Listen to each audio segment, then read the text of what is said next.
Masing-masing pemimpin punya gaya tersendiri. Masing-masing gubernur punya seleranya. Masing-masing daerah juga memiliki permasalahan yang berbeda-beda. Mas Pram tidak ingin ikut-ikutan dalam arus dunia perkontenan, tidak ingin tergiring dalam opini masyarakat yang sibuk membandingkan konten masing-masing gubernur. Keberhasilan kinerja bukan diukur dari seberapa banyak konten yang dibuat di media sosial, tetapi seberapa berhasil indeks pembangunan manusianya.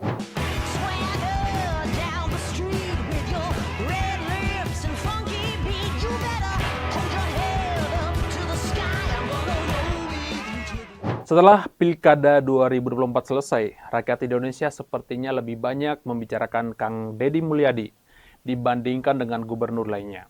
Ya, gubernur Jawa Barat ini semakin terkenal karena konten-konten di YouTube dan berbagai kanal media sosial lainnya.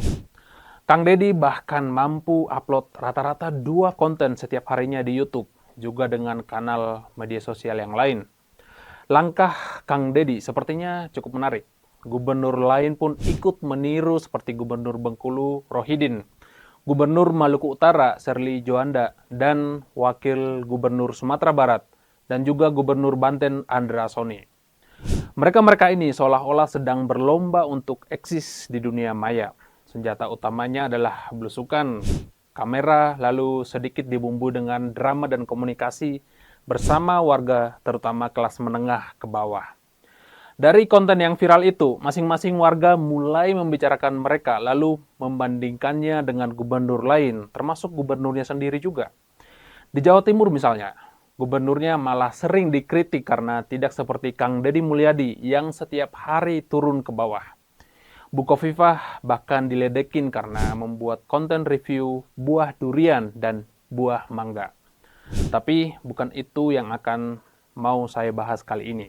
Saya ingin membahas ibu kota Jakarta yang saat ini punya gubernur Mas Pramono Anung. Kalau dilihat-lihat, Mas Pram ini tidak setenar Kang Deddy Mulyadi di media sosial. Mas Pram juga tidak masuk ke got, tidak perlu nyebur ke sawah, tidak menangis di depan kamera, lalu setidaknya nyebur ke daerah yang terkena banjir di beberapa titik di Jakarta. Saya kemarin coba mencari channel YouTube-nya Mas Pram. Ternyata Pramono Anung belum punya channel YouTube sendiri. Mas Pram hanya memiliki media sosial seperti Instagram, TikTok, dan Facebook sebagai sarana media sosialnya secara langsung untuk komunikasi ke warga. Masing-masing gubernur memang punya gaya tersendiri untuk menjawab setiap permasalahan. Ketika Kang Deddy Mulyadi sedang berusaha menjadikan setiap momen menjadi sebuah konten, Mas Pramono Anung lain lagi. Mas Pram memilih satset tanpa pakai drama untuk menjawab setiap permasalahan yang ada di kota Jakarta. Ketika gubernur lain hanyut dalam arus perkontenan, Mas Pram memilih mengarungi arus itu tetapi tetap proporsional antara konten media sosial dengan solusi dan eksekusi atas permasalahan yang ada. Contoh, ketika Kang Deddy Mulyadi membuat kebijakan yang sangat populis dengan menghapuskan denda pajak kendaraan bermotor, Gubernur Jawa Tengah dan Gubernur Banten juga ikut-ikutan untuk program pemulihan pajak kendaraan bermotor pada saat itu. Tetapi Mas Pram justru tidak mau ikut-ikutan membuat kebijakan yang sama. Pramono Anung membuat kebijakan yang anti-mainstream, yaitu menebus ijazah siswa yang masih ditahan di semua sekolah di Jakarta, termasuk sekolah swasta maupun sekolah negeri. Targetnya akan ada 6.652 ijazah yang akan ditebus oleh Mas Pramono Anung. Masing-masing sama-sama menebus, tetapi value-nya sangat beda jauh. Pajak kendaraan adalah kewajiban pemilik kendaraan kepada negara, sedangkan ijazah adalah kewajiban negara kepada rakyatnya setelah menempuh pendidikan. Pramono Anung bisa saja membuat kebijakan populis. Kendaraan di Jakarta ada jutaan. Sebagian dari jumlah itu pasti sedang menunggak pajak kendaraan. Mas Pram jelas akan mendapat panggung yang lebih besar dan juga reaksi yang melambungkan namanya sendiri di media sosial. Tetapi Mas Pram juga ingin mendidik warganya. Ada kalanya hak dalam pendidikan itu jauh lebih bermanfaat dibandingkan dengan pajak kendaraan. Lagi pula, membayar pajak kendaraan adalah kewajiban sebagai pemilik kendaraan.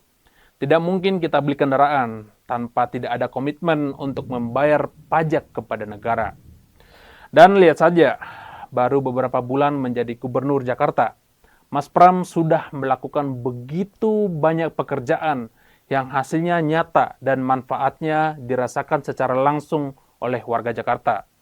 Selain menembus ijazah, ada membuka lowongan pekerjaan tanpa syarat usia dan pendidikan untuk PPSU.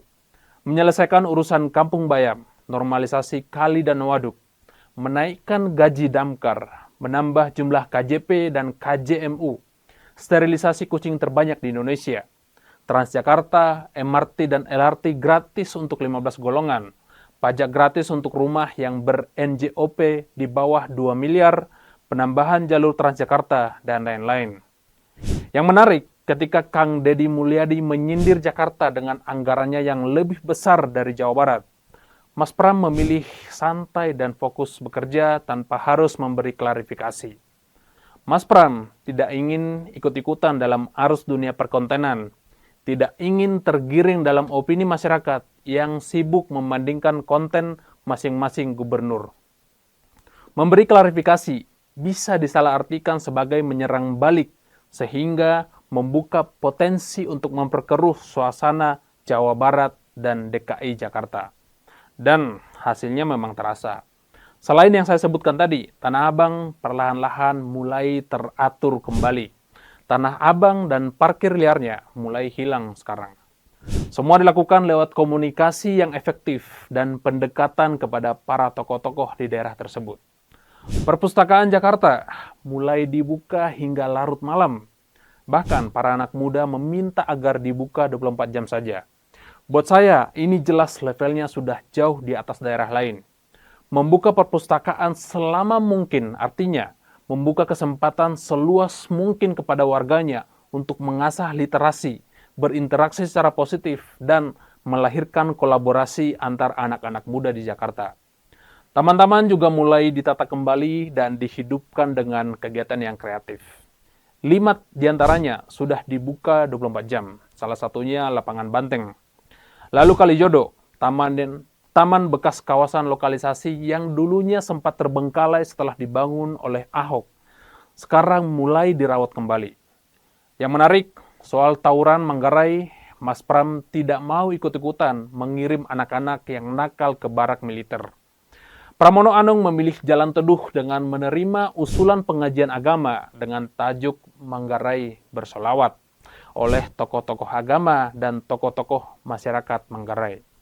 Tajuk Manggarai Bersolawat ini bukan hanya sekedar solawat saja, tetapi juga menjadi sarana untuk mendengar aspirasi warga, dialog antar kelompok, dan memberi ruang yang bisa dilakukan sebagai kerjasama antar kelompok untuk tujuan bersama. Yang paling menyentuh hati saya ketika ada warganya yang sedang berduka.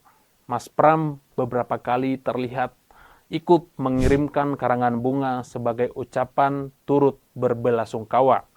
Sebisa mungkin Mas Pram hadir di semua hati warganya lewat caranya sendiri meskipun tidak bisa didatangi satu persatu secara langsung. Masing-masing pemimpin punya gaya tersendiri. Masing-masing gubernur punya seleranya. Masing-masing daerah juga memiliki permasalahan yang berbeda-beda. Masalah yang sama saja belum tentu bisa diselesaikan dengan solusi yang sama. Jika Provinsi Jawa Barat sedang berupaya untuk berbenah, Jakarta saat ini sedang berakselerasi pada levelnya sendiri. Keberhasilan kinerja bukan diukur dari seberapa banyak konten yang dibuat di media sosial, tetapi seberapa berhasil indeks pembangunan manusianya, seberapa tinggi pendapatan per kapita warganya, seberapa mampu gubernurnya menurunkan angka pengangguran, angka kemiskinan, ketimpangan, dan stunting. Tidak ada yang salah dengan konten, tidak ada yang salah dengan media sosial dan kata viral. Viral memang keren, bisa dilihat mata dan enak dilihat telinga, tetapi kebijakan dan tanda tangan yang dirasakan bermanfaat bagi rakyat itu jauh lebih berguna. Saya John Sitorus, Insight.